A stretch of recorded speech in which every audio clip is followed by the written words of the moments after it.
যে দইয়ালা আসলে কখনো বলে না যে আমার দইটা টক। নতুনদের সুযোগটা হলো একটু বলবো অনেক কম।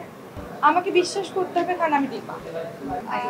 বিশ্বাস করেন ভাইয়ের মধ্যে যে টুইস্টটা আছে, বিশ্বাস করেন ভাইয়ের মধ্যে যে টুইস্টটা আছে, আমি বলবো যে বিশ্বাস না করে সেটার একদমই উপায় নেই। তো বিশ্বাসটা করতে হবে, বিশ্বাস করে হল পর্যন্ত আসতে হবে, তাহলে তো বিশ্বাসের জায়গাটা থাকলো না। আমার মনে হয় যে না, ধোঁকা খাবেন না, একটু এনশিওর করতে পারবো।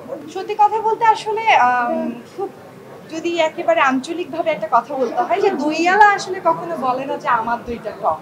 তো এই জায়গায় যে দাঁড়িয়ে বললেন যে তাহলে আমিও বলবো যে না, আমার দইটা আসলে টক না ভালো, কিন্তু সত্যি জায়গা থেকে যদি বলেন অ্যাজ এন আর্টিস্ট, আসলে আর্টিস্ট বলবো না, আর্টিস্ট শব্দটা অনেক বেশি ভারী, তো as a performer.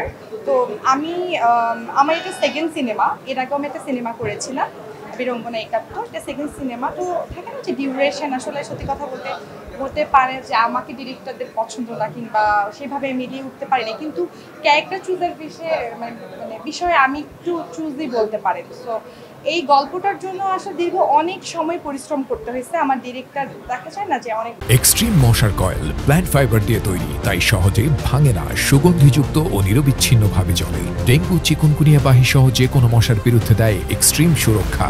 Long term ধরে অবজারভেশন যে ক্যারেক্টারের জন্য ঠিক কিনা। তো আমার কাছে মনে হয়েছে যে একটা ক্যারেক্টারের জন্য এত পরখ করে আমাকে এত মাস যাবৎ রিহার্সেল করা পর্যন্ত, ইভেন আমি লাস্ট যেদিন শুটিংয়ে যাবো সেদিন পর্যন্ত জানতাম না যে আসলে ক্যারেক্টারাইজেশন আমার ঠিক আছে কিনা, কজ এই একটা ক্যারেক্টারের জন্য ২-৩ জন আর্টিস্ট আসলে ছিল, অ্যাজ এ পারফর্মার ছিল।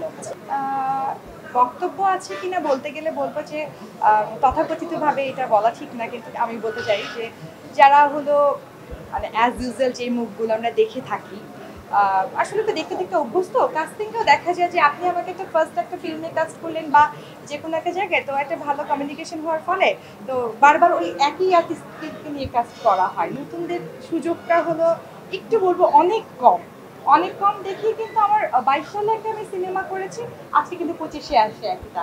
তো হতে পারে এটা আমারও লাকিংস, আমি যদি ভুল বলে থাকি। হতে পারে যে ডিরেক্টরদের ওই তুলনামূলক সুন্দর আমি না, কিংবা ক্যারেক্টারের জন্য আমাকে পারফেক্ট পছন্দ হচ্ছে না, কিন্তু এটা বললে যে একটুখানি তো এই জায়গাটা একটু বিষয়টা আছে যে পুরোনোদেরকে নিয়ে কাজ করার একটা জড়তা বেশি, নতুনদেরকে একটু সুযোগ।